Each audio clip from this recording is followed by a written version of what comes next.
Hey everyone, I know there was a bit of confusion at the end of our fourth hour today, so I just wanted to take a couple quick minutes to hopefully clarify some of your questions.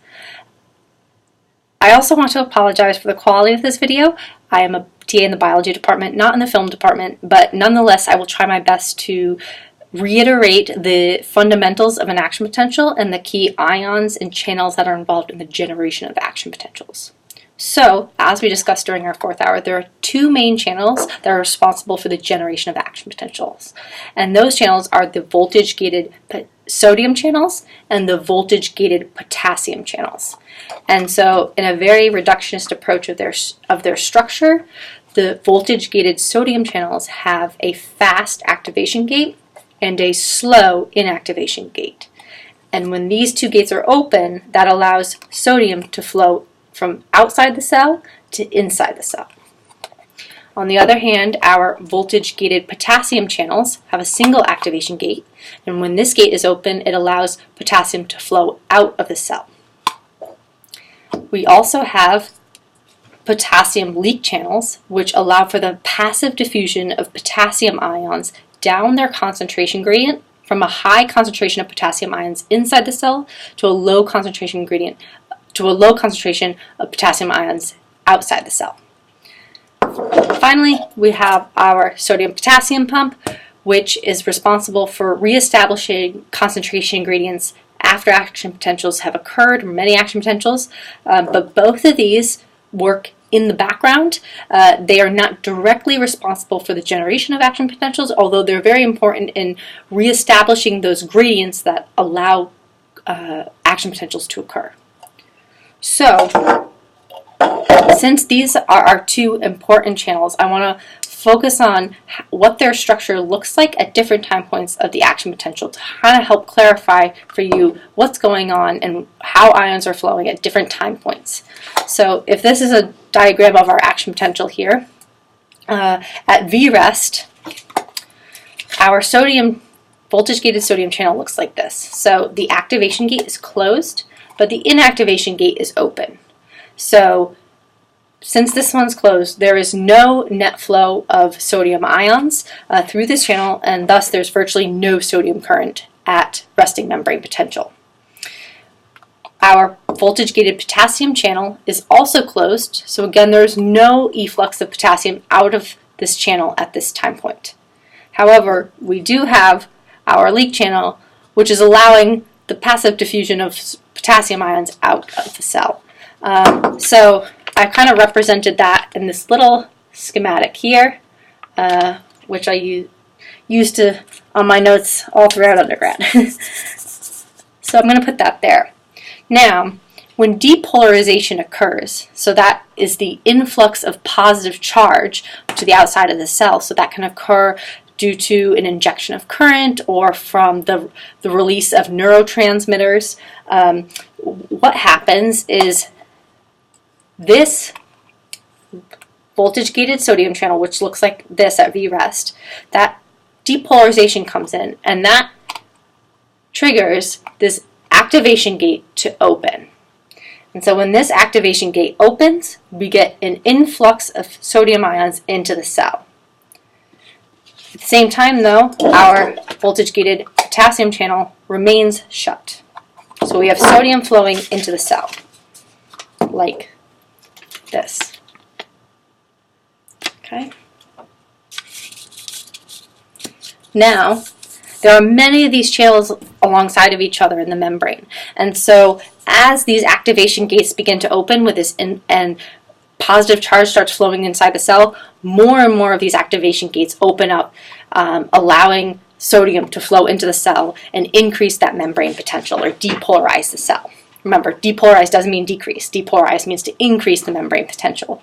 And so during the rising phase of the action potential, so there's been depolarization enough so that sufficient sodium activation gates have opened, allowing sodium to rush inside the cell. The membrane potential passes threshold, and that generates an action potential. And so during then that rising phase, that depolarization, our activation gates are open, but this depolarization starts to close the inactivation gate slowly. Okay, so this is starting to close, yet again our potassium channels remain the same during the close during the rising phase.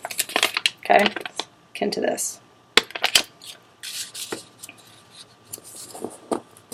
Now, when sufficient depolarization has occurred such that the majority of these inactivation gates have closed, we get a bit of a reversal here. So now that these have closed, no more sodium can flow into the cell, and the cell is now eager to return closer towards its resting membrane potential, and so this activation gate remains open, but the potassium channel, the voltage-gated potassium channel, this activation gate starts to open. So when this gate opens, potassium flows out of the cell, reducing the amount of positive charge inside the cell and hyperpolarizing the membrane. So we have a decrease in membrane potential because positive ions are flowing out of the cell, and there's no more positive ions flowing into the cell. So that's happening during the falling phase of our action potential.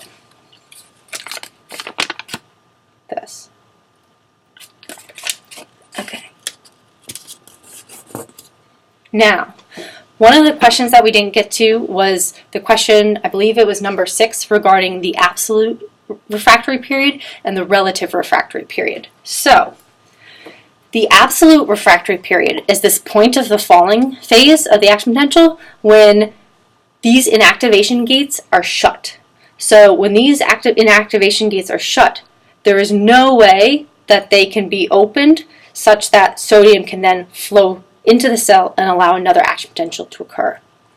However, as sufficient,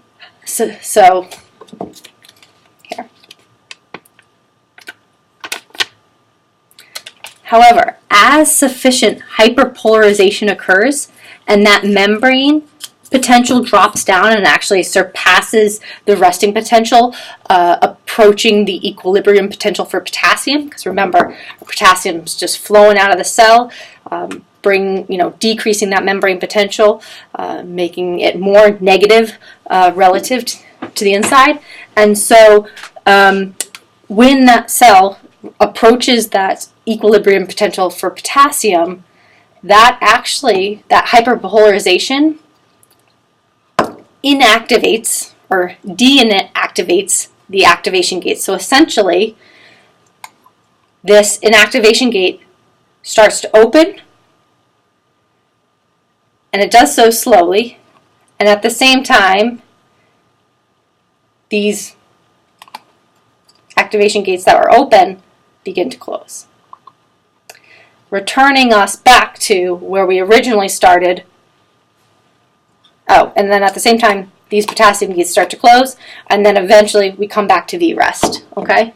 So during the relative refractory period, that is the point in which there are sufficient de-inactivation, so sufficient inactivation gates have begun to open, they've been de-inactivated, such that with enough positive charge, with enough depolarization, that could cause these potassium channels to close and open these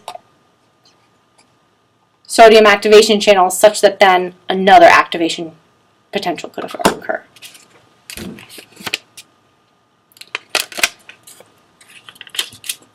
Okay, hopefully that makes a little bit more sense. If anybody wants to go over this more, I'm more than happy to. Come to my office hours or email me and we can set up a time to meet.